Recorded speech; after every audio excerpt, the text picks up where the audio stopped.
pledge allegiance to the flag of the United States of America and to the republic for which it stands, one nation, under God, indivisible, with liberty and justice for all. Thank you, everyone. Good evening. Just for the record, we are recording the meeting on the phone. All right, I'm going to open with public comment. Does anyone have public comment? Nancy? Okay, thank you. I came to talk about Earth Day, which I'm so happy to be involved in. And I printed out, this is from my home printer, so it's not a very good copy, but this is the flyer, and this is what the map will look like. That will be on the KWO website. We're trying to do as much digital stuff as possible. And you can see that there's, I think, 17 different organizations that are involved with activities going on all day, all over town.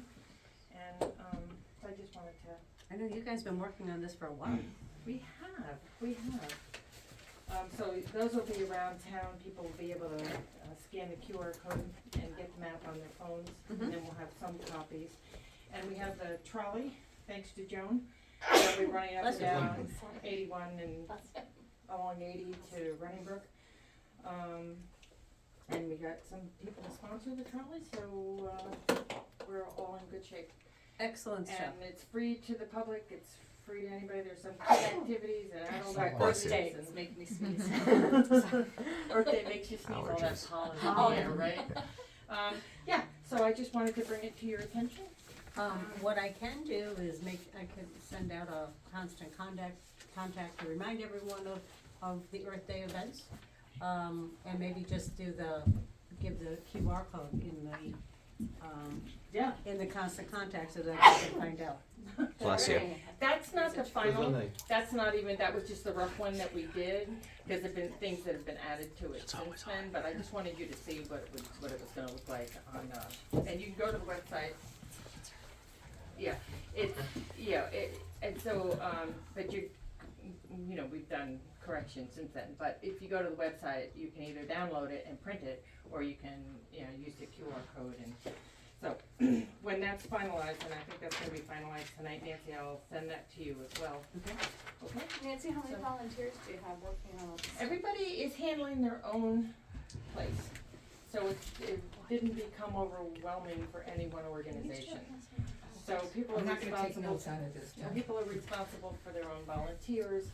The only thing we're waiting to find out is, since we have a bunch of things going on at Parmalee, we might need some volunteers for help with parking. And I was taking so notes on it. I didn't pass it around. we talked to the club about that, and we'll talk to KWO. Actually, you're sitting right next to Eileen.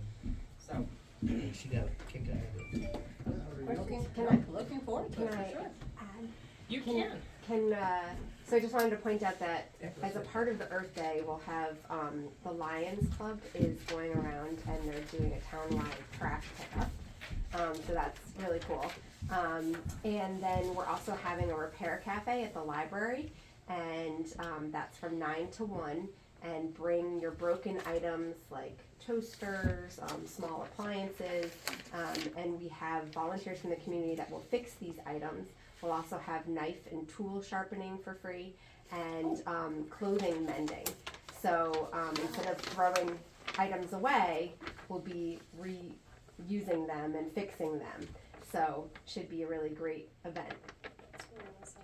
It's great idea. Very nice. Can I ask a question first? Mm-hmm. Did you say clothing mending? Yes. Yes. Bring your slides. Are we limited to the number of items we can bring? Oh, and also the Essex Jazz Trio is going to be performing at the library from 11 to 1. I don't think they're on there. I've been moving them around to different venues, so they're going to be there too. So while people are waiting for their things to be fixed, they can go enjoy the jazz. So there's just a lot going on, and I encourage you to go to the KWO website as we get closer to see any additions and changes. And a place called Hope is going out to Deer Lake. They're going to have a 2-hour raptor program out there. So, I mean, there's just a ton of stuff that's going to be going on. And Becky's been helping with stuff that's going to be happening over at Runningbrook Farm. So it's I'm excited. so, Yeah. yeah. Yes, and all volunteers. All volunteers. Yeah, right, good stuff. Any other public comment? Jackie? Hi, I'm Jackie Wilcox. In the last BoS meeting, I was one of the 3 residents that Nancy put forth for the Committee on Aging. And she chose me because since 2015, I've been involved in pickleball for seniors, 55 and older. Started out at a health fair up at Haddam Killingworth School. Then I got a 3-year program at Killingworth Elementary School, 2 hours a week teaching seniors how to play pickleball. This is when nobody knew what pickleball was. Then I went to the Westbrook YMCA. I got a program there. That program continues today, a variation of that program, also 55 and older only. And then I met with the Park and Rec Department, and they put lines on the tennis courts over at Sheldon Park so that we have 4 pickleball courts and nets, and that program was presented for seniors because of all the health and mental and social benefits of the game. So that's why she put my name in. I have a BS degree from San Diego State, or from Southern Connecticut State University. And I was a manager of Consumer Relations Department for a national corporation. So, in the last Board of Selectmen's meeting, I was really disappointed because First Selectman is the Chief Executive Administrative Officer of Killingworth. She proposed that the newly created Committee on Aging be made up of 6 members. That was nixed, and it was brought down to 5 members, and all 5 members were selected by everyone but her. As the Chief Executive Officer, she's the administrative officer. She has all the duties and responsibilities for the town, and I was really disappointed that no one on her nomination list was considered. So, I was really sad to see how the BoS operates. I thought it would be more fair. When we moved here, I thought we were a small town. It wouldn't be a political situation. It would be the best person for the job would be nominated, and the best volunteer. And even though this is a committee with no authority, it's important that you get a cross-section of our residents. So I just wanted to express that. Thank you. I don't think it'll change, but at least you know how I feel. Thank you, Jackie. Any other public comments? All right, I'm gonna move on to approval of minutes. Are there any corrections to the March 27th, 2023 special meeting minutes? I had a couple, you have a couple? You want me to go first? Yes. I don't know that I have a copy of special meeting minutes. Oh, maybe, it's the regular meeting, sorry. Oh. Regular meeting. I- It's okay. Typo Yeah, in my, it's fine. typo in my notes. It's a special, or regular. Regular meeting, March 27th. Don't move, second. No, are there any corrections to the March 27th? Because if there's none, the minutes are approved as presented. Okay. I'm gonna make some corrections. On the first page, the last couple sentences further stating there was an informal meeting held with the select group without First Selectman being present. She's not required to be there, but it says writing an ordinance and bringing it back to the Board of Selectmen. That wasn't, done at the meeting. That was something I did on my own in my house. It was not done at a meeting with the group, so I think that should be removed. And it wasn't an ordinance, it was a motion for the group to be created. It was not an ordinance, so please remove that. On the second page, it continues. Laura, oh, this is Laura Lefko, so I, whatever her comments were, I guess I can't correct her comments, but she raised comments, I guess I can't correct her comments. But when it's presented, it looks like it's fact. I think there's no page numbers, so we could in future add page numbers to that would be helpful. On the page that has a Charter Revision Commission, it indicates that, Anino asked about scheduling a meeting. I joined in with Anino in that. I wanted the meeting as well. On just above public comment, it says, just above public comment, I guess it's the second to last page, Selectman Young inquired whether or not soil testing around the buildings was completed. I never raised that. I'm not sure who did, but that was not me that raised that question about, I never raised a question about soil testing around buildings and whether or not they were completed. And further discussions regarding soil testing took place. That was not me. I'm not sure who that was. Do you have any memory? I seem to recall it came from a question, but I don't remember who it was either. No. I believe I raised that question. It could be. I did, Okay. I recall it. Okay. And then on where the Selectman Young's comments on the last page, it's interesting that my comments were reduced to 2 sentences. They were quite lengthy. I think there were 12 or 15 minutes. They seemed to go on forever in my memory anyway. And it doesn't represent what I said specifically in terms of clarifying and correcting misrepresentations. So for the record, I clarified the misrepresentation in Ms. Unger's public comments. In particular, what actually occurred regarding Mr. Plinus's temporary appointment that Nancy Gorski added to the agenda that night with no notice, no details, no reasons given, and asked that the Board of Selectmen appoint Mr. Plinus as a town employee for 4 years without sharing his resume or the other candidate for the position. No notice was given. Nothing other than the word appointments was in the calendar or the agenda for the meeting. When it was requested, we discussed it. We asked for a special meeting, which was never held, was never set up by the first selectman. And we asked for this special meeting to be held, and while the situation was being reviewed, Mr. Plinus then resigned, and Mr. Auer was brought in within a few days. No state law was broken, no political motivation was sought or had. That was in my comments. I would like that put in verbatim, please. And those are my changes. Just a couple. I guess it's the second to last page, under Selectman Anino's comments. Having town council, I believe it's council, S-E-L. That's correct.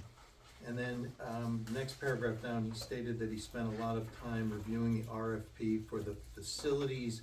I would put the word in serving Killingworth Volunteer Fire Department. And then the last sentence, Anino stated, it says they, I suggest that it read, Anino stated, Chief Darren offered that they aren't in any hurry, and when Bill Wright gets back, that they set a meeting to review and finalize. I wanted on, for the record, that it was offered by the chief, that he wasn't in a hurry. That's it. Okay. All right, I move to approve the March 27th, 2023 regular meeting minutes as amended. Do I have a second? I'll second. Any further discussion? All those in favor say aye. Aye. Refunds and abatements.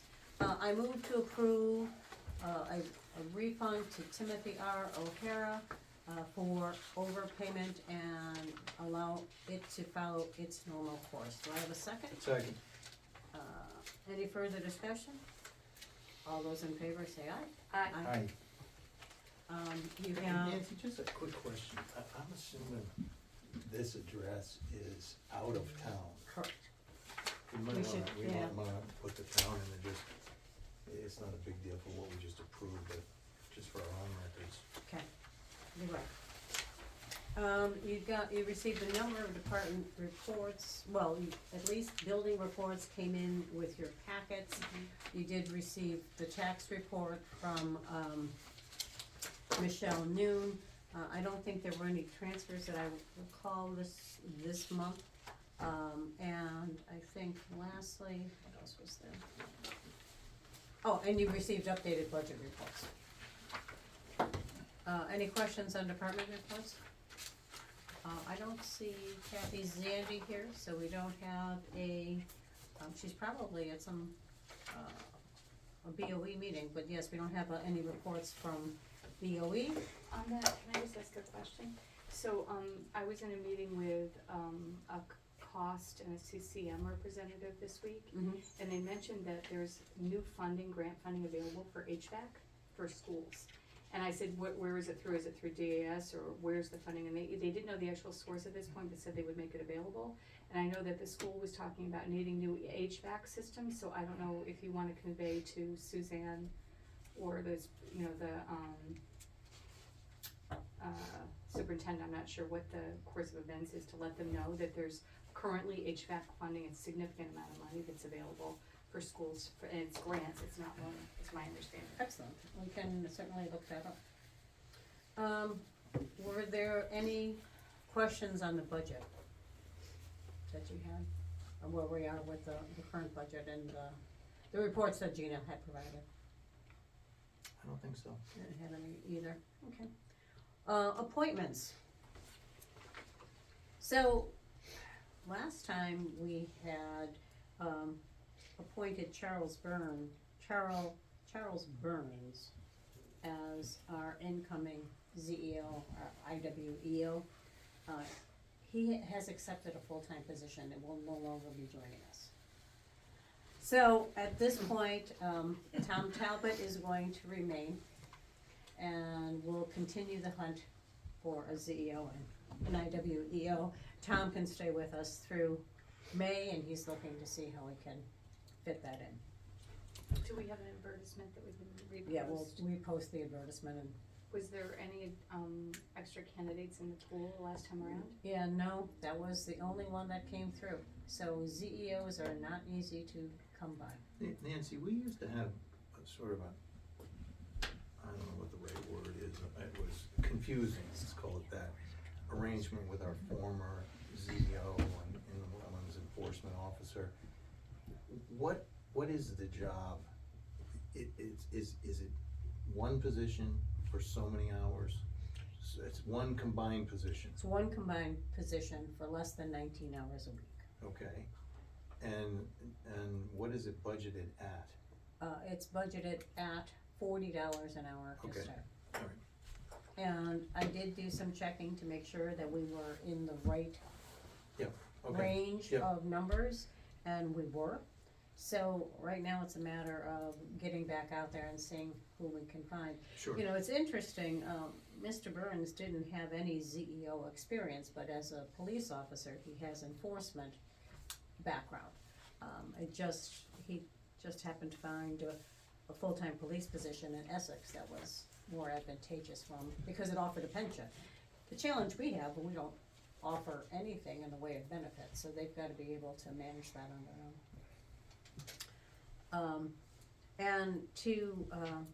Moving on to the Committee on Aging, so at our last meeting, the terms for the appointees were not properly set.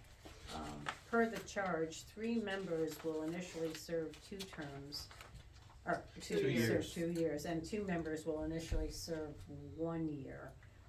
And I don't think that was pointed out in the minutes, if I recall. So if you want to indicate, because we need to reach out to these people to get them. So they all appointed. went in as 2-year appointments? 2-year appointments. That's not what we said at the first one. You said We said 1 year. you had it ending in 2025. It's actually gonna end 12/31/2024. Cause it'll be this calendar year for the 1-year terms and this year and next year for the 2-year terms. So maybe a year and a half. It'll be a short, your first year term. If you wanna use calendar year, So, like we do. so actually then, so 2 members need to go to December of 2023 and be replaced. In Well, 6 months. Yeah. And they'll get reappointed Yeah. in the December meeting. Okay. So you had Joan Gay, Mary Solera, William R. Joyce III, Mary Jean Pansiera, and Joyce M. Mason. Can you repeat those names? I'm sorry. Joan Gay. Joan Gay, Mary Solera, William Joyce, Mary Pansiera, and Joyce Mason.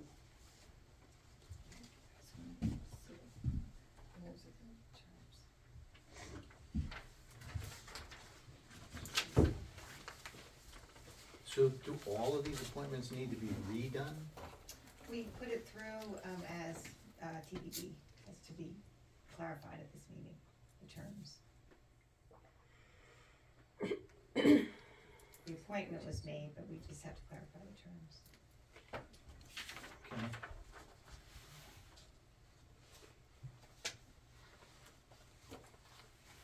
Now, if we were to go back and we clarify the terms at the BoS meeting on the 24th?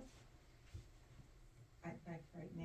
We're trying to write it. Just- Well, it's just in case they wanted to reach out to any of these folks. Oh, you could,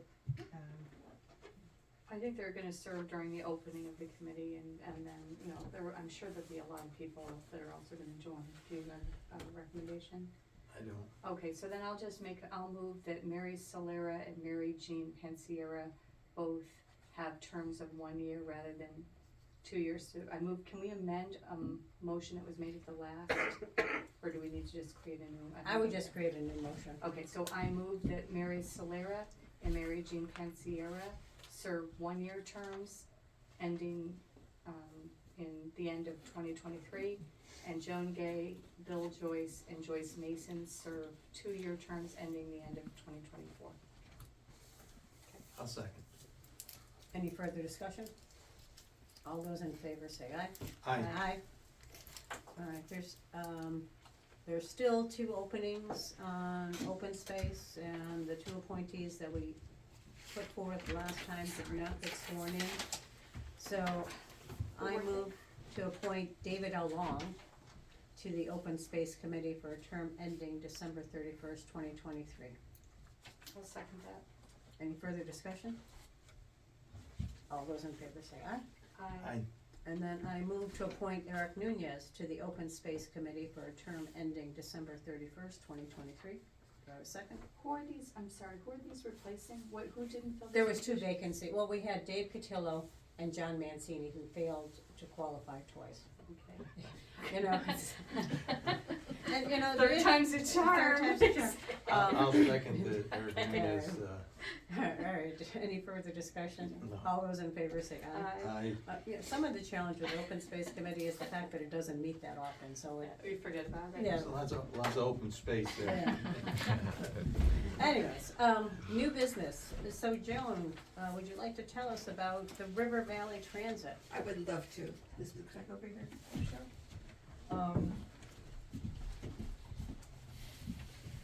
Now, I saw it. I'm sure all of you have seen the green and blue buses going up and down 81. But it says on it Ninetown Transit. Well, as of last July, the merger between Ninetown Transit, which was shoreline towns, and the Middletown Area Transit for all the Middletown area towns have merged. And so we are now called River Valley Transit. Estuary Transit District is still our legal name, but this replaces Ninetown Transit and Middletown Area Transit. And so we had a whole branding committee going on for well over a year. And this is the logo that we came up with. This is the river, and then here's the valley. And transit is, just imagine a little bus bopping around there. And this past week, we had, here, I have copies for you. We had the unveiling of our bus. Isn't it pretty? I mean, it's gorgeous. I mean, I think it's absolutely gorgeous. I'll pass this around. But the only thing is, when you see in the windows, you see a bunch of crack there. It's really the reflection of the garage where the buses are stored in the windows themselves. But it was really well attended. We had legislators there, and we also had representatives from the Department of Transportation. It was really awesome. And I also brought here copies, and this is an interim system app. And the reason that it's interim is that there's, we've had 3 public, sessions to have people make their comments about changing of the routes. There's some proposed changes. It doesn't really impact ours on 81. It's just gonna, it's very minor going through Haddam. But if you go through it, as you open it up, here's the introduction that we are now River Valley Transit. And then here are the fares. And we also had a different fare study. And the fare study, we worked also with Connecticut Department of Transportation as well as our consultants. And we wanted to make sure that for groups of people, there were discounted fares. And so we have discounted fares here for senior and disabled people. And you could also get monthly passes and the dial-a-ride. Now, Killingworth, because we're on 81, and not two people want to drive to the junk wherever 81 is and then get on the bus. It's a challenge for people in Killingworth to do that. However, if you should want to go there, you could park in one of the parking lots, like, I hate to say this, but maybe the St. Lawrence parking lot, I parked there once to take the bus. And you don't have to go to the stop, you could just wave your hand and the bus will stop for you. But the biggest service that we provide is the dial-a-ride. And the dial-a-ride comes to your house, picks you up, takes you to your destination, and then you call them up and they come and they pick you. And we have online apps now where you could actually track where the dial-a-ride bus is and where your other bus is. And then, this is the best part. Did I understand they're gonna have physical stops along the way? Did I hear that correctly from the folks, that they're switching to, instead of waving, putting physical stops? No, they're increasing the number of physical stops, but last I heard, we weren't taking away the wave. Okay. Because especially like in ours, or rural areas in the south, Middletown is different because they're so densely concentrated. They don't want to have waving in the streets. But for the rural areas, as long as I know, unless something changes between now and the future, it's good, you could still wave them down. Okay. So don't just say hello to the buses, it's only for if you want to Oh, get I'm on. the only one that says hello to the buses when they drive by. But this is the best part. If you look here, this section here, up to here, was where we had our Route 81 bus. But then, now that we expanded, we go all the way here, not only through Middletown, but it also goes to the Meriden train station. It goes up to Middletown, to Cromwell, to Haddam, Durham, and then you also have down here, even though it's not part of the 9-town transit, the New London station. And you could also get a pass, like at the gazebo in Madison and in Middletown, you could get a pass to connect to Connecticut Transit. So you could go actually from New Haven all the way to Hartford if you wanted to. Now granted, it will take more time than if you drove yourself, but the convenience is there. So I just hope that all of you will just I think I'll just pass it around. And if you could just take one of these, it would be greatly appreciated.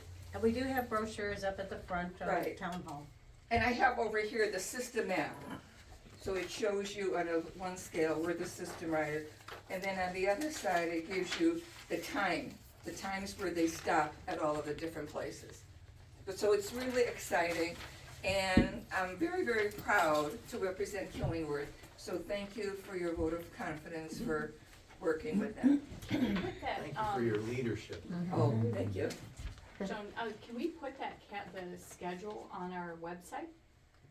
No, the website is reserved specifically for Killingworth. I think that's the rule that Dawn has been very clear about, so we can't necessarily, maybe we could put it under town services, like I think a separate it link. is a town service. Could it be a link? I It don't could be a know. link. I Yeah, think so. She's It given me seems- some challenges in the past about. Well, I think it's worth asking because I think, this is a service, people will go to the Killingworth website looking for how to get a ride or when they're moving into I could town.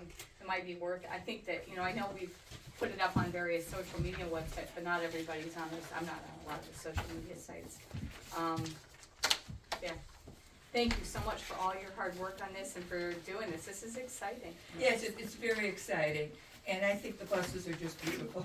Do you know, is there any kind of study going on about ridership and what if there's gonna be an increase, are they gonna do a population or, usage study, now that they've joined the towns and Well, the only thing Brandon? that they've done is that there's been a study with the consultants, they've gone through all the different routes, and they're making some changes to some of the routes, like to eliminate this or to add this.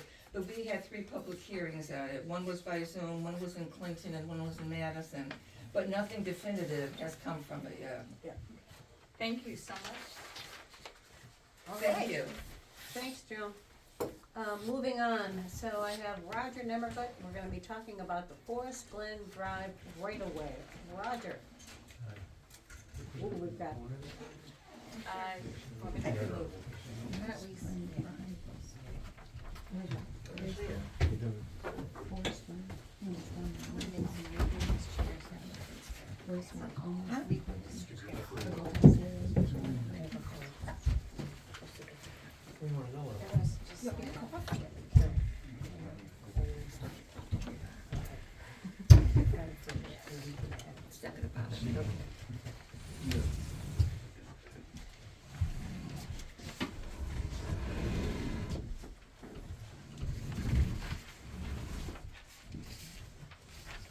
Roger Nemmergut Consulting, and with me tonight is Jason Nemmergut.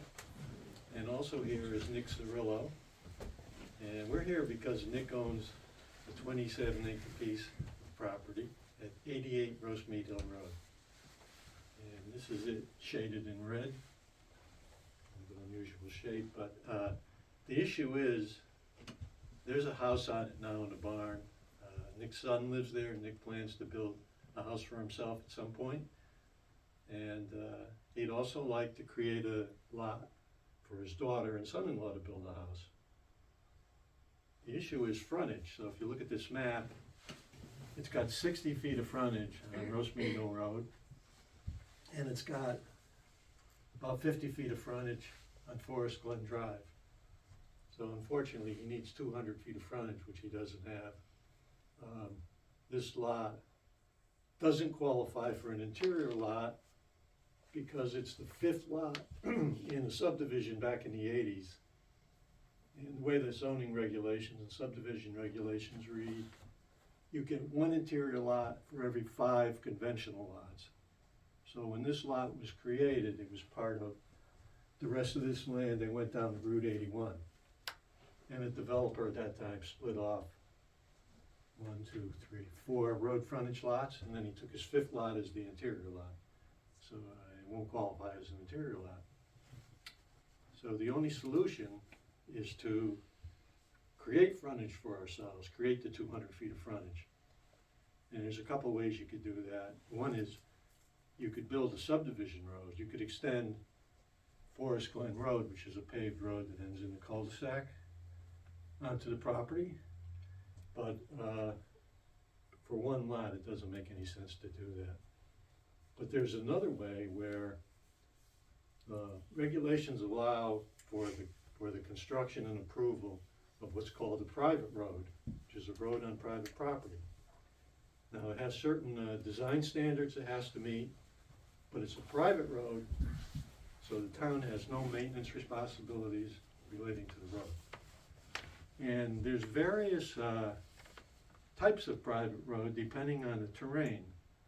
And when you have lightly used road, like in this case 1 lot, and if the terrain is flat for the road that you're building, you could actually do a gravel road as a private road. And it basically looks like a glorified driveway. It's a wider driveway. It has to be 20 feet wide instead of a maybe 12-foot wide normal gravel driveway. And we've done a few of these over the years, and most of them are for 1 lot, so they qualify for the lower end private road. And that is key because that makes it economically feasible to do this work to get 1 lot. And you don't have to try to get more than 1 lot to pay for the road. So that's where we are right now. We have a situation, our only solution is to construct a private road and generate our own frontage. This is where the dilemma is. So this map is a blow-up of the Forest Glen subdivision. Rosemead Hill Road is over here. You come in, you make your turn. This cross-hatched area in green is the current right-of-way for Forest Glen Road. So when you build a subdivision road and the town accepts it, it's got a right-of-way, which is required to be 50 feet wide, and within that right-of-way is the paved road, which is usually 24 feet wide. So this is a 50-foot right-of-way, and it goes right up to the property line that Nick Cirillo owns. And the proposed house he'd like to build, or his daughter would like to build, is back in here. So, just as an aside, because you see the yellow marks on here, when the developer developed Forest Glen Drive, he didn't own this piece. So he built the cul-de-sac road. So if you drive out there now, it's a rotary turnaround. And that's what the yellow shape shows. And normally what happens when you do this, if you plan on extending the road at some later date, which he did because this developer bought this piece, subdivided it with the intention that he would extend the road and take more lots off the 27 acres we're talking about. So right now, what they did was build a paved turnaround. And in many cases, what will happen if you extend the road is this turnaround will be removed. It's even described on the subdivision map as a temporary easement because the intent was they were going to extend this road. So the thought was they build a road through here, up in here, maybe put a cul-de-sac there, maybe come back out to Rosemead Hill Road. And then this easement would disappear and it would, would go back to the lot owners who own it. It's an easement, I guess, an easement on their property. What we want to do to create the frontage is come off the pavement that's there now, which is a cul-de-sac. Oh, and by the way, it's not mandated that if you extend the road that you have to remove the cul-de-sac. In fact, there's a couple cases in town where they did not do that. Trying to think of Hargate, yeah. And one more. So there's two of those. When you drive down the road, Yeah, go around the cul-de-sac. Yeah, there's only one now. Well, we're not talking about it. We want to leave everything like it is because the people that live there, that's how it is now, and they don't need any more disturbance. What we want to do is this. We want to construct a private road coming off the pavement that comes enough onto Nick Cirillo's property to generate 200 feet, which will then qualify for a building lot for his daughter and son-in-law. The problem with that is it's a private road. Those are meant to be built on private property. And in order to get from here to the pavement, we believe the town owns that property, that they acquired a right-of-way when the subdivision road was dedicated over to the town, when the town accepted it. So we went to planning and zoning because you're trying to figure out, what can we do here? Is there a solution? And there's a bit of discussion, and one of the members said probably the easiest and simplest thing to do is see if this town will sell this piece right in here, which is about 6,000 square feet, which is about 1,500ths of an acre. They would still retain, nothing would change here in terms of the cul-de-sac. They'd still have their right of way around it.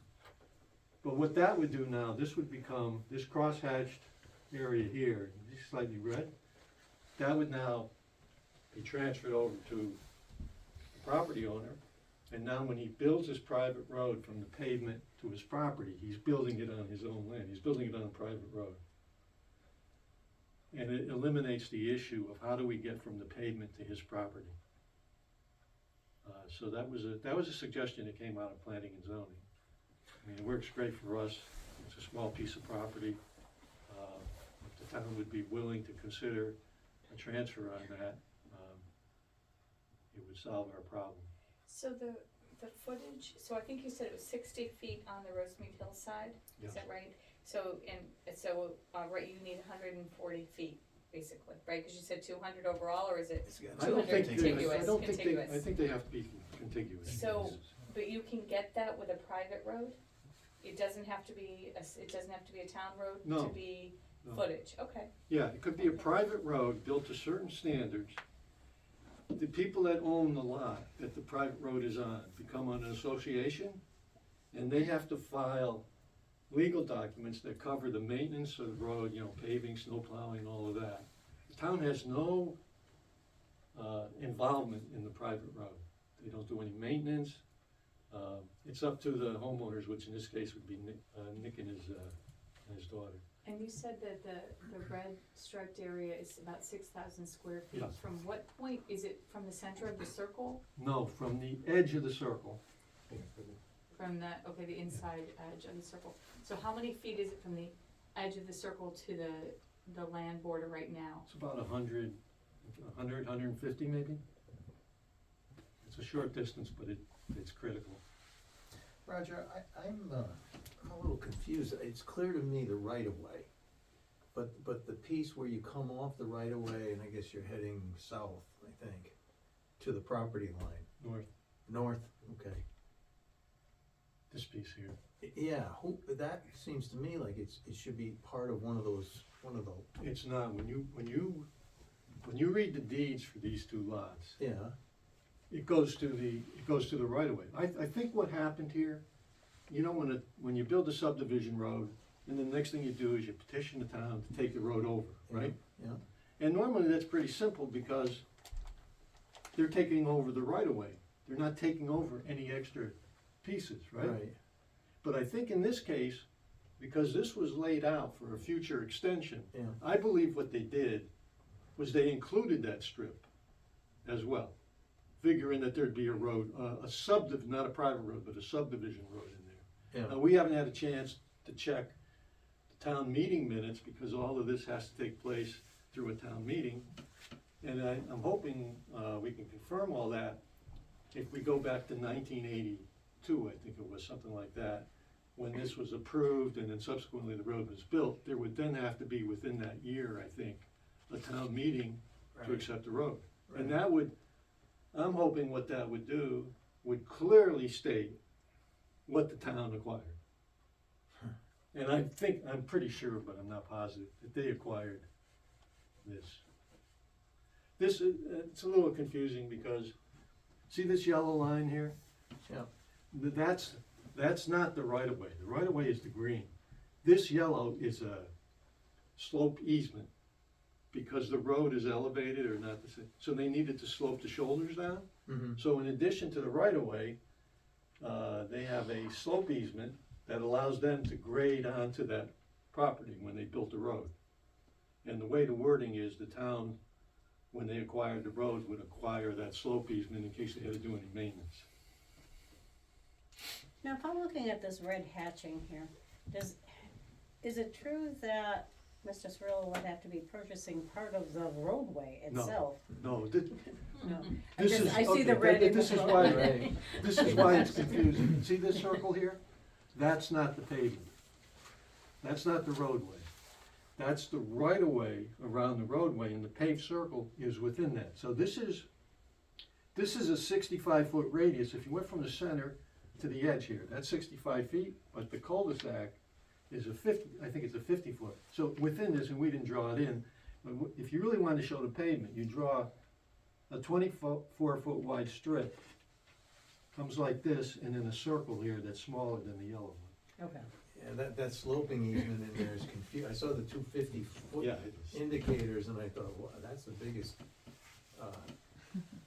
right-of-way I've ever seen. Yeah, it's just a slope easement, and Yeah. actually it's meaningless now because the road's built and there's no further work to be done on it. But at the time, I know this is on Rosemead Hill.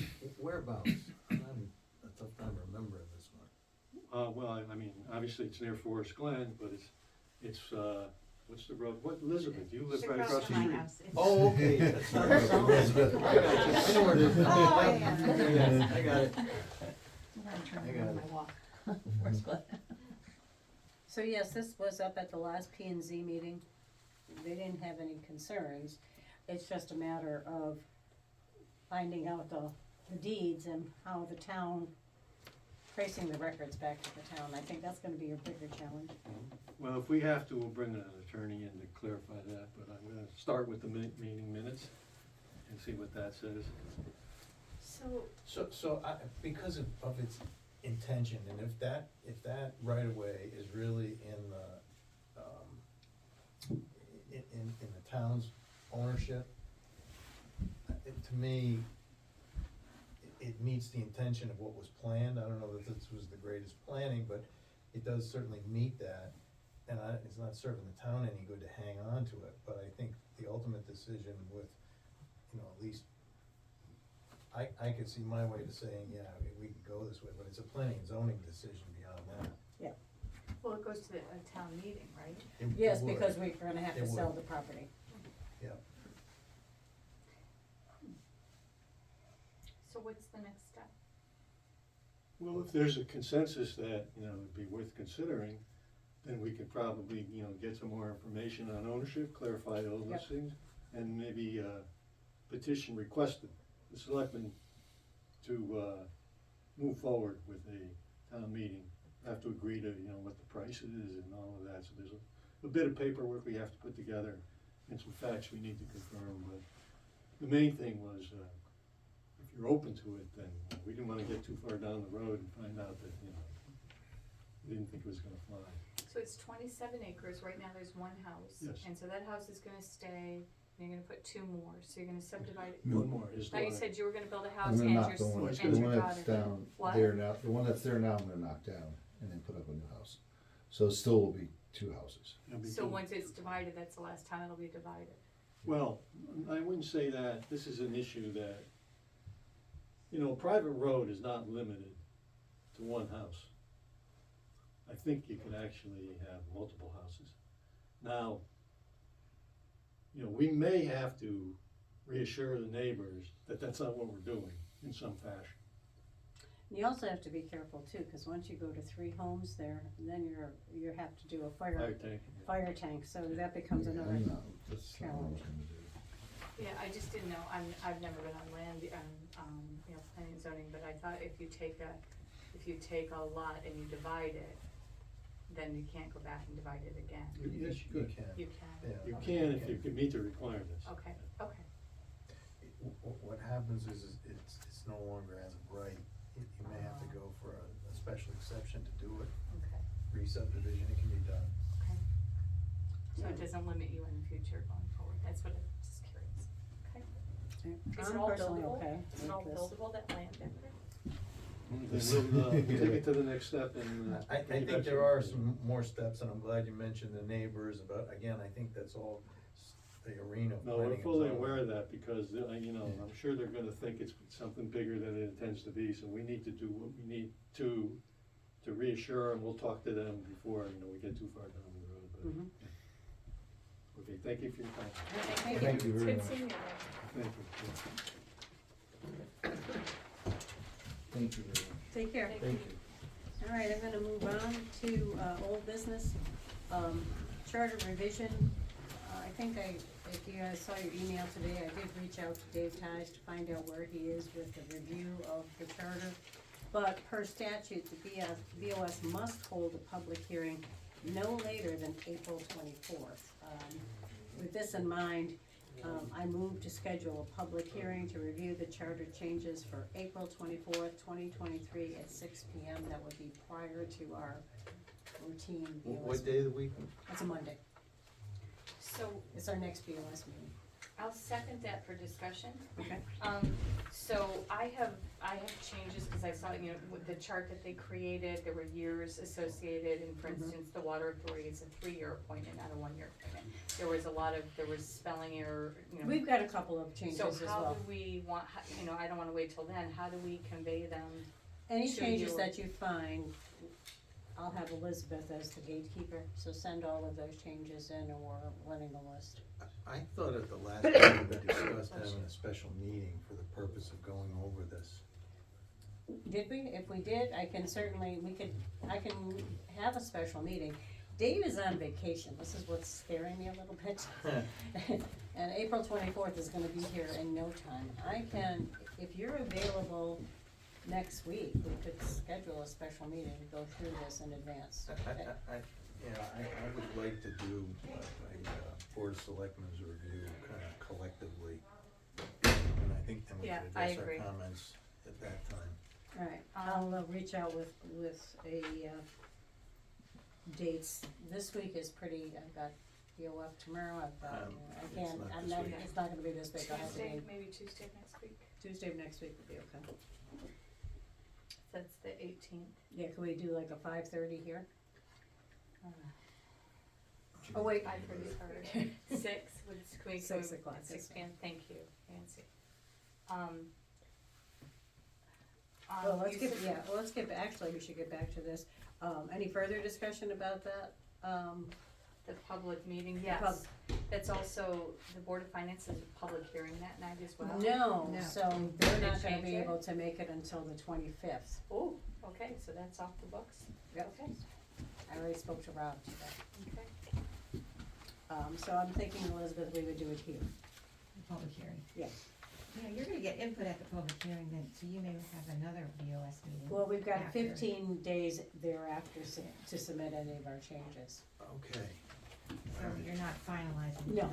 We're So collecting it those would out. be the 24th, and it would be before our Board of Selectmen Correct, meeting. and then 15 days after that, we could submit all of our changes. Well, then do you wanna meet after that meeting, so we We can, could, yeah, we could do that after. it's up to you I guys. think I'd like to have a special meeting before we go to First. the public. Okay. All right, let's do that. All right, all So- those in favor of, scheduling the public hearing for April 24th, 2023 at 6 p.m., say aye? Aye, At the town hall. correct. No sense in going to the school. All right, textile recycling, Roslyn. Back for an encore. Yes.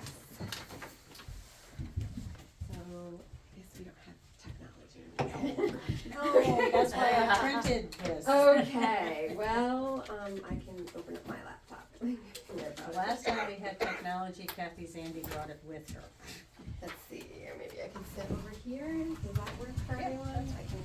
So this is in response to the questions we had voted, we had a Correct. motion to vote, and there was, what was the outstanding question? It was tabled, we wanted to check on insurance, and there was also any responsibility of the town, and I think, Lou, you had already reached out to Roslyn to make sure Walt was involved, and he's Yeah, I aware. raised the question, and Rosalind and I got to speak about it, but I just wanted to make sure that, what happens if, and I was concerned about contaminated, Yeah, it doesn't always have to be clean. yeah, Okay, so. I'm not gonna say I can never see because it's really small. Would anyone like a hard copy? If they would like to follow along. Yeah, anyone else? We've got extras here. It's basically the same presentation from last time, but I did follow up on a couple of questions I'll give it to you after. and also some interest the last time I presented. So there's some more information. We can share. Okay, so just to recap, Connecticut is experiencing a waste crisis. 40% of our waste will be sent out of state. We are no longer self-sufficient with our waste anymore. So a waste crisis now. So our mirror tipping fees keep rising. Currently, we pay $115 a ton for municipal solid waste. That is set to go up. And no one really knows where it will end, because we have to find, solutions for our waste that we didn't have to before.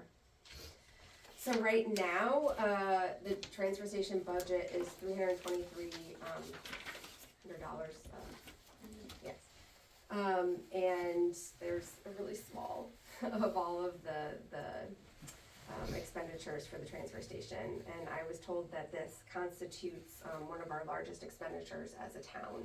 So trying to look into solutions to keep our costs down and to keep our town more sustainable.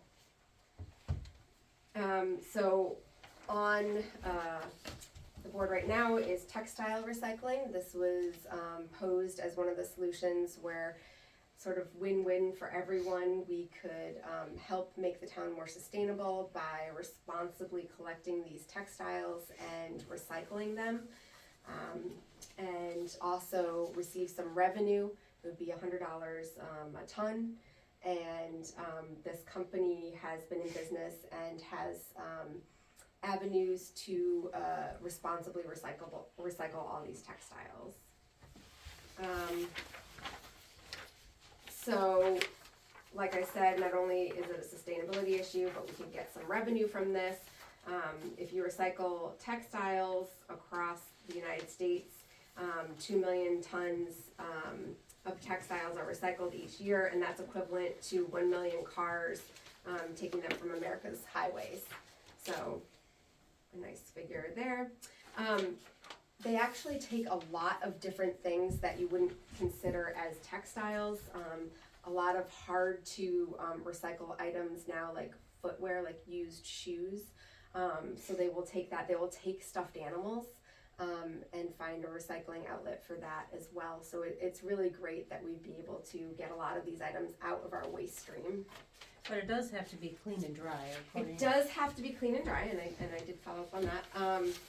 So Bay State would provide all of the capital equipment, logistics, education for us to implement this program. So following up on the question, basically I had a nice chat with them today and confirmed what I was thinking, which was they really are not seeing a lot of a contamination issue. However, 5% of textiles cannot be recycled, and in that 5%, some of the reason is because they're getting soiled and wet clothing. They would be in charge of disposing of textiles that can't be recycled, so it's totally on them. They said that normally they don't even see it until it goes to their processor, so they don't even find it here. So they have no way of attributing where that waste is coming from. They just take it as a cost of doing business, and then they are responsible for disposing of that. They've never had to pull a bin or sever a contract because of contamination issue. If they found that there was a contamination issue, they would work with the town, try to get more education materials out there. But they really are not seeing this, and they operate both in Connecticut and Massachusetts. So really no concerns there on their part.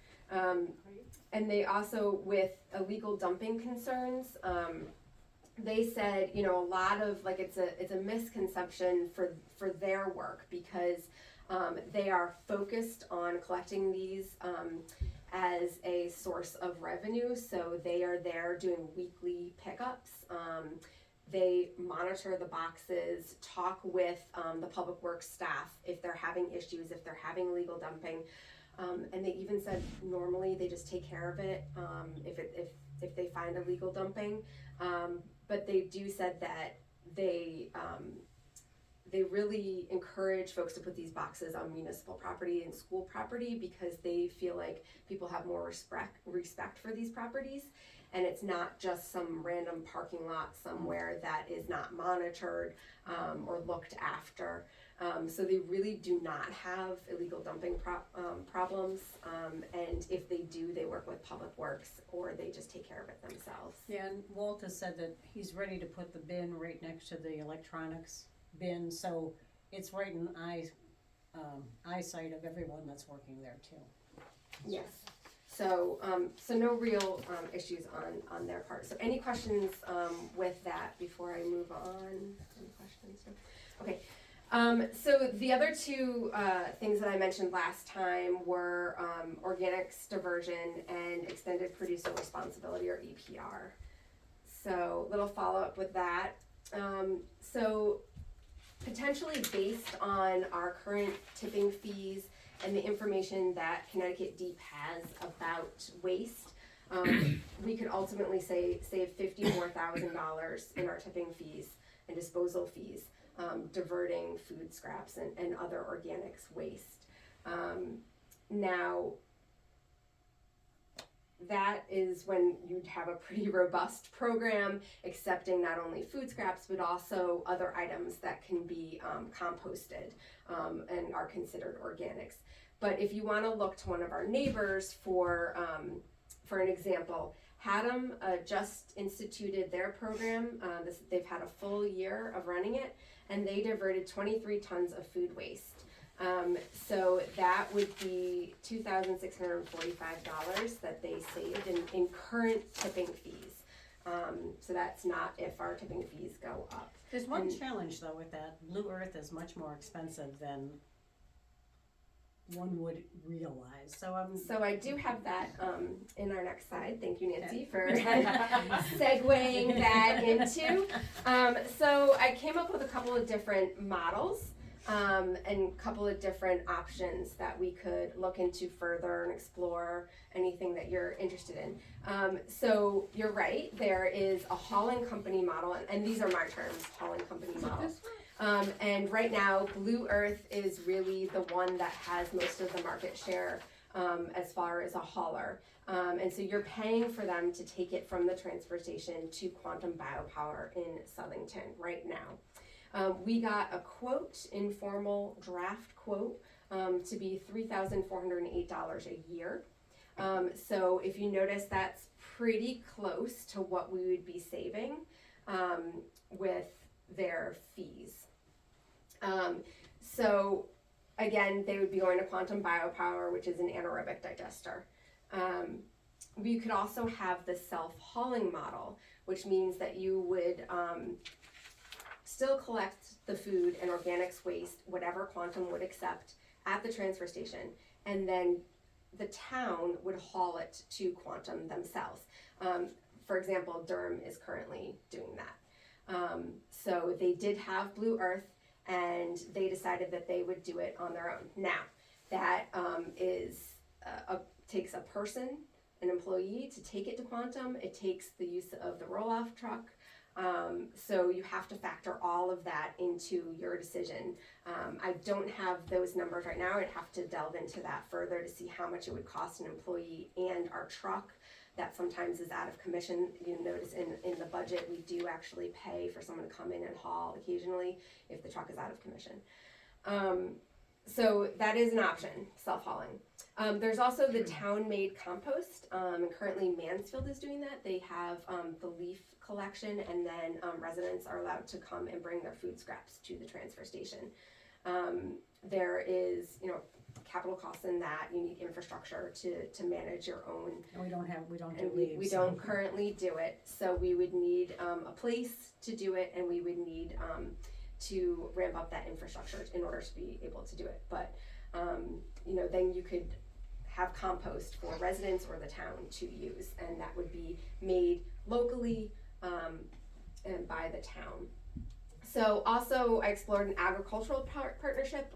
Walt invited me to his regional River Cog agricultural meeting, and we talked through with the farmers there about if we could have an agricultural partnership. And this was inspired because I attended a lot of webinars and did a lot of research, but I was on a really interesting one about the state of Vermont. State of Vermont has outlawed food scrap disposal in our waste stream. So very interesting, and a bunch of rural towns with no composting infrastructure had to get a little creative. So they partnered, and this is, the example was Hardwick, Vermont, and Black Dirt Farm. They partnered with a farm, a local farm. It's a rural community of 1,000 people, and it's really cute. They have what they call pods in neighborhoods, and you take your food scraps to a location within your neighborhood, and you dump the food into this receptacle, and then the farmer comes and picks it up and feeds it to his chickens, and then makes compost. So it's kind of a win for everyone. The problems with that is that it's a smaller scale. They can only accept 20 of their neighbors doing this, and it's some logistic difficulties. So meeting with Walt's committee, they really thought it was a great idea. There's some barriers, one of which is that we don't have a large enough farm that has chickens around us that could take the food scraps. If the farmer were to take it, then they would fall under a volume reduction permit, I believe that's the term, which is about $7,000 to $10,000 in just permit fees. And you also have to get an engineer to basically do the whole process, draw up plans, walk you through it, and it's really expensive. Deep has never seen a farmer be able to do this, get through the permitting process and be able to make it a viable option for them. So some difficulties. There's a lot of guidance available out there right now, from the Killingworth Conservation Commission, Sustainable Killingworth, Rivercog, Connecticut Deep. There's at least 2 consulting houses that have been brought on board at the state to either help towns or help businesses with food scrap and waste diversion. So kind of interesting, couple of different models, couple of different options. Well, before you go on, are there grants available for towns through the state? Because I did see through my email blasts, a lot of money is being put into this. And There is. I should say there was. Deep went through a couple of rounds. We're kind of behind the ball as a town. Their most recent grant went out. A couple of different towns got it. Deep River got it to collect food scraps at their transfer station. Yeah, very cool. So they collected at the transfer station, and then they get Blue Earth to haul it to Quantum. Madison Guilford got a very exciting one, which is a co-collection grant. So the curbside co-collection, so they're collecting not only recyclables but also the food scraps and the trash together. And Middletown also does that co-collection, and I believe it was through a statewide grant. Most recently, the deadline for regional infrastructure planning grants went through, and I believe Rivercog did apply for one of those grants, and that was to come up with engineering expertise to try and come up with regional solutions. So very much in the planning stages. There has been more money allocated. There is no information as to when that money will be released or what form that will take. These sort of solutions have already been done, so to move on to that next level and achieve those grants, I don't know what will be the threshold for that. Yeah, So Rivercog is really looking to figure out what do we do to replace Mira? What's the overall trash concept? So if there's any other grants that are town specific, I'm not aware of them yet. Right, and as far as like having like getting through some of those permitting processing, having a beneficial use permit, that's really difficult too, because they're really looking at like new ways of composting. Like if you can somehow invent a way to make compost other than what the standard method is, then you can get that BUD permit. But yeah. So, any other questions on that? Just a clarifying question. I think the Blue Earth cost versus cost reduction is about neutral It's about $800 more per month, per year. Per year. So it's not a heavy expenditure. Yeah. It really isn't. It gets us in on the ground floor, and then you don't have to worry about committing town resources. Basically right now, Blue Earth is the only contractor that will come to this part of the state. But as we get more towns involved and we see this more often, maybe other businesses will come in and really have that more competition. There is another business in the state of Connecticut that does food scrap hauling, but they will not come down to our area. So right now we have had them doing it. We have Deep River, and more and more neighbors around us are getting on that same bandwagon, and so hopefully we could maybe have more of a cost savings the more business that they have. I know you and I have chatted about this, but for the benefit of the board, I've done it both ways. When I was at Yale, we hauled. Yeah. At University of New Haven, we have Blue Earth, and it's really a seamless program. It's really very nice, and I think it would be a good fit for a town like us. You know, we don't have a lot of infrastructure, we don't have a lot of resources. It's a bit of a nasty business, and it sounds, you know, it sounds reasonable to do our own self-hauling, but when you're dealing with organics, you're dealing with a lot of equipment maintenance, a lot of cleaning, And you know, Greg's hauling already 2 days a week. yeah, and so I think we need to consider the value of that $800, and that seems like money well spent. And what it does is it sort of, it captures another waste stream that we should be getting out of the landfills, and it parks that resource until some of these other opportunities mature, and we could always change. Well said. Roz, I again am really impressed with your research and how much information you've given us. When you, at the beginning of it, when I met with you before I ran for office, and you had all these great ideas, and I'm like, run with it, because we need help, and, you know, when none of us, we don't have time, but we, you have this area of expertise and this passion, and I'm grateful for the town of Killingworth, its residents, its kids, the animals in this town for the work that you're doing and helping us clean it up. And kudos to you for all the hard work, but thank you. Sure. For the town. I appreciate She's not quite done yet. No, but I know. I have more. One more. I thought this was textile but, recycling. in This your is going research, off in all kinds of Roz, directions. in your research. Well, it was following up on questions, so, I was just gonna Put her say, foot in the Nova door. Scotia has been doing food scraps for 20 years. sorry, who? Nova Scotia. Nova Scotia. Yeah, so I remember staying there 19 years ago, and we had to do food scrap, had to separate, so that might be a place to look at to see, they've had some experience Yes. on, rule out some of the stuff that they've ruled out maybe. Yes, and I lived in Washington for a number of years, and they have curbside compost collection, which is pretty amazing, even in the rural community that I was living in. Yeah. Of course, I didn't do that because I'm an avid gardener, and it's black gold to me, Yeah. so I wouldn't do it. But it's pretty amazing, and then they do a really good business in selling the business that collects it and makes it into compost, selling that compost then to folks. And there's a lot of gardeners in the Pacific Northwest and a lot of demand for that compost. So it was really great. So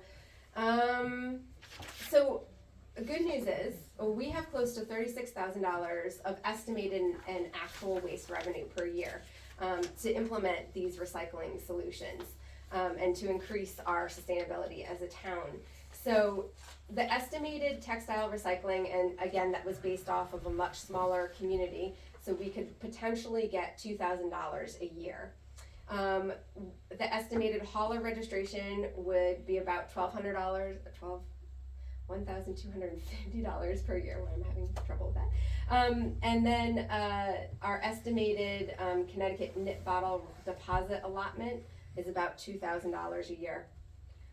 Metals were about $29,000 in 21-22, and our electronics recycling, which is as a result of our extended producer responsibility legislation in Connecticut, accounts for $581 in 21-22. So we do have some revenue coming into the transfer station, and it seems to be getting better the more extended producer responsibility we do, and a more way we look at our waste streams as revenue streams, things that can be pulled out of it. So, any questions on that revenue? Okay. So we could plug that gap between the Blue Earth hauling and our potential savings in our tip fee. And still net money. And still net money with our transfer station. So the other thing I wanted to talk about was EPR, extended producer responsibility. It would save municipalities an estimated $50 million in recycling expenses, and this is a figure coming from Connecticut Deep. So, in particular, they're talking a lot about packaging EPR and how that would help. And when the program is fully implemented in 2028, if everything goes well. And packaging could be a very interesting EPR solution for the town of Killingworth. Because we are a rural community and we don't have big box stores in our community, so we get a lot of packages coming from national retailers, and there's a lot of cardboard. So potentially Killingworth could really benefit from an EPR on packaging. And currently we have electronics, gas cylinders, mattresses, mercury thermostats, paint, and plastic film and bags is a voluntary program right now, and they have certain drop-off locations, but you can also collect it at the transfer station as well. Haddam is one of those examples that they currently collect that plastic film for folks. So the town of Middletown is, the city of Middletown is a great place to go for information on extended producer responsibility, sorry. So solution for that is we could pass a resolution supporting EPR. A number of towns have already taken steps to do this. And it has really helped to get the support, because remember, the towns are the ones that are sort of left holding the proverbial bag here as far as waste expenditures. So we really want to make sure that our voices are heard and come out in support of things that are going to lower our tip fees and really help our town be more sustainable. So with that, I drafted a resolution, and you can, it's just in draft form, based on a lot of our information with cardboard. I still need to come up with some figures, but I think it would really help if the Board of Selectmen would consider having a draft resolution in support of EPR. Feel free to tweak away and put in your own language, but just as a starting point, and we could personalize it by making it about an issue for us, which would be packaging. You said Hattie's doing packaging, you're doing They're plastic film and plastic bags. Yeah, So it's a pretty cool program. They collect it, and then they take it and they process it into I don't know if I can say the brand name, but it's like that plastic lumber. And then the town gets free plastic lumber benches. And so they're getting a benefit, and they also don't have to have it going into the waste stream, because right now you have to have the wherewithal and you have to have the coordination to take your plastic bags to the grocery store to drop it off there where they will accept it, and that's a voluntary program. A number of grocery stores stopped doing that during COVID. Not sure that a lot of them have brought it back, but it's really hard to remember to do that.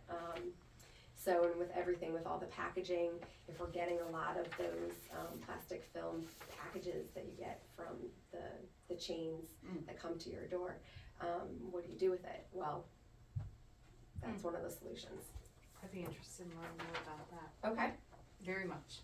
Okay. So, you know, I know people would have bags of bags, and we used to bring them to Targets, you know, and they would collect, we use less now because you bring your own bags, but they still seem to appear from everywhere.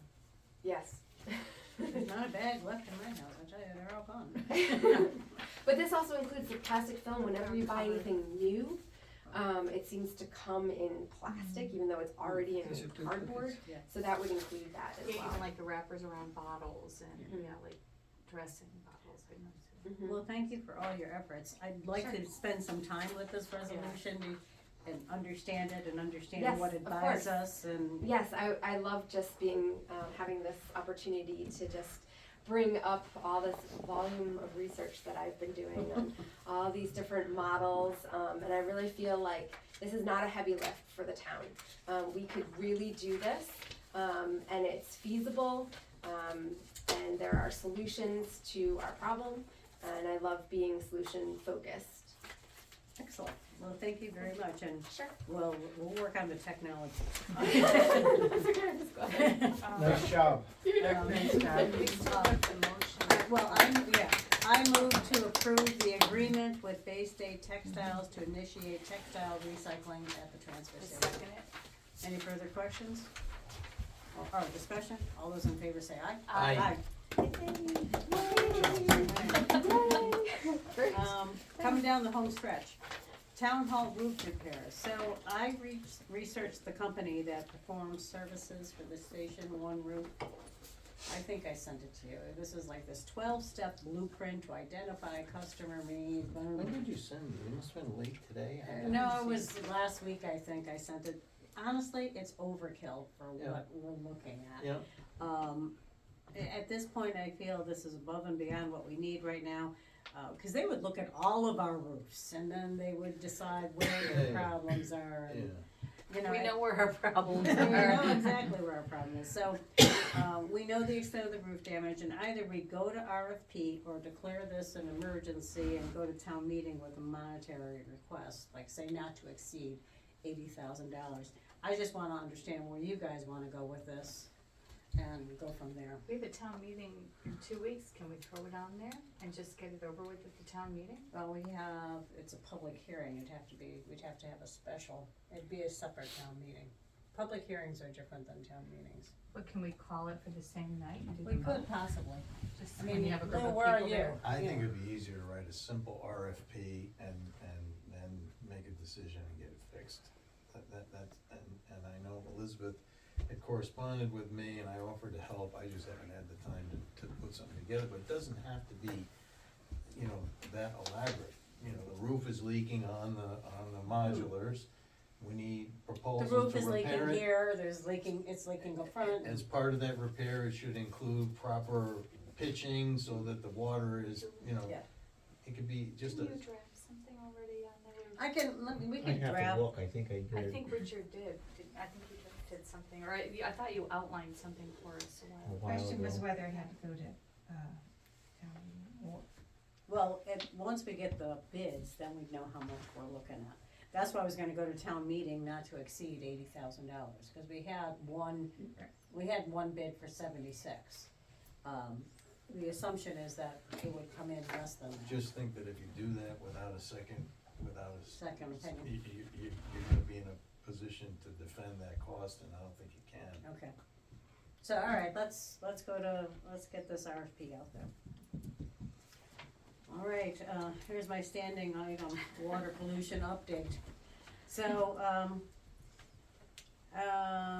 so I reached out to KVFC's insurance company.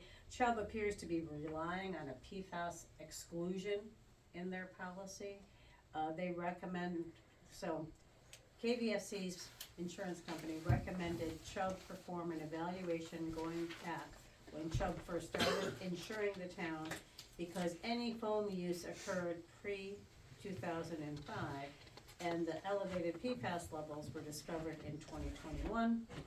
Gina reached out to Chubb, who indicated pollution liability insurance policies issued to PERMA provide coverage on a claims made and reported basis.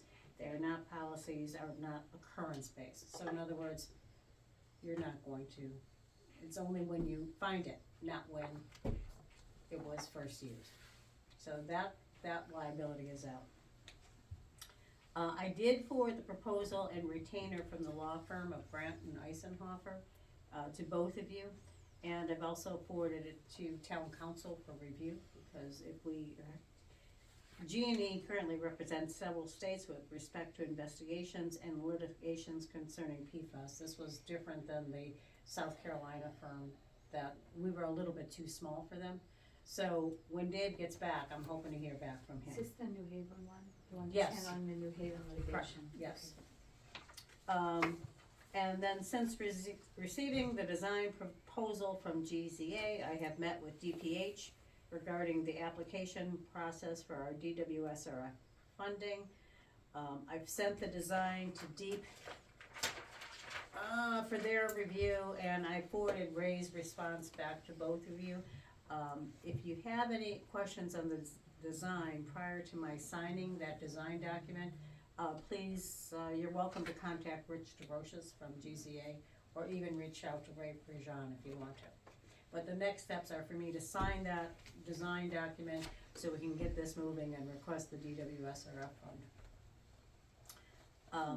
And regarding salt, Deep has scheduled a site visit for April 17th to look at the contaminated areas and discuss additional investigations, including groundwater sampling around and down gradient of the current salt storage building. So that's what's happening in water pollution. Is there any other further public comment? Alright. Selectmen comments. Lou? No, I just, somebody from town, I don't know, I just figured I'd throw it out there, I don't have an opinion yet, I haven't done any research, but, somebody from Beechwood mentioned, or asked about the possibility of us adjusting our Water Pollution Control Authority requirements to increase the, right now we have, I think, 3 to 5 year requirement for pump outs, to increase the pump out for the Beechwood community to every year or every, reduce it to every 2 years or 3 years, something less than what they're doing right now. And we haven't talked about it, we haven't read about it, we haven't analyzed it, but I wanna throw it out there as something we should probably think about. And, we've been talking about maybe looking at our ordinances and what we're gonna do with Water Pollution Control Authority going forward, because it falls under our responsibility. So, I don't wanna lose sight of it, we have so much going on with water pollution, with the PFAS, which has definitely taken a priority, I don't wanna lose sight of. And I know that there's other efforts afoot to help the Beechwood community, but that might be a tool that we could look at to assist them with the challenges they've been having with their, pump outs. I think Clinton right now has I have to look at the ordinance, I think Clinton for 1,000 gallon tanks, it's a 3-year pump out versus a 5-year. So maybe we could look at matching that here, it seems reasonable. Yeah, I'll have to take a look. Okay. And Richard, you may know more about Clinton, if it's 3,000, I'm not quite sure, I'll double check it. I'm not sure, because they're using, what's that? All the pump out people in Clinton have to sign up and use it, is it Karma? Yeah. Yeah, so there's a fee and they pay it, and that's how we're able to track it, because they can't even fill the slot for somebody to sit in water pollution control to send out postcards right now. Yeah. So at least they can track it that way. But we can't lose sight of water pollution control, cause we need to figure that one out. And Dave should have some feedback for us too in the charter, when he reviews that section. Yeah, so maybe that's a summer project for us. My comments, well, we already talked about how wonderful the new custodial services are. I was impressed because they did vacuum the bugs out of the lake fixtures. There's no birds. The garbage was taken out, it was a wonderful thing. I forwarded you both a review of an ethics policy by our labor attorney, so please forward any questions or comments to myself and the attorney. He also provided the order of operations, which means, back to ordinances again, we need to enact an ordinance to establish the right to have the code, then approve the code, and then appoint the commission to enforce the code. For the ethics code you're talking about? Mm-hmm. Can I ask, I know it's your comments, but with the ethics policy, are you gonna, share it with staff and have them review it? Well, yeah, right now I wanted to send it to you after I got labor review, and then we'll go from there. Thank you. I'm working to convene a meeting to review the opioid intervention prevention planning. Right now, Friday from 12 to 1 looks like it fits for most people. Can you take a lunch break at 12? Is it gonna be online? Is it gonna be It'll be remote? remote. I think I can do it, Nancy. I have a thing with the Attorney General's office until 12 o'clock, so I can do 12 to 1, I might be a couple minutes late. What I will do is I'll record it.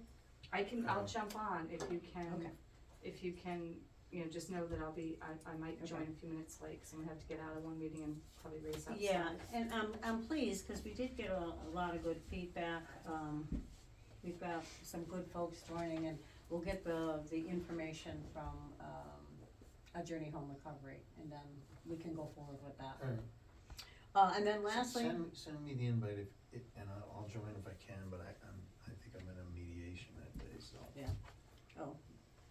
understood, that's happening here too sometime soon. Lastly, I spoke with Rob Rimmer today, he will provide an update on BOS review of the budget at their regular meeting tomorrow, if either of you are able to attend. Okay. All right, motion to adjourn? All those in favor say aye. Aye. Meeting adjourned at 8:00.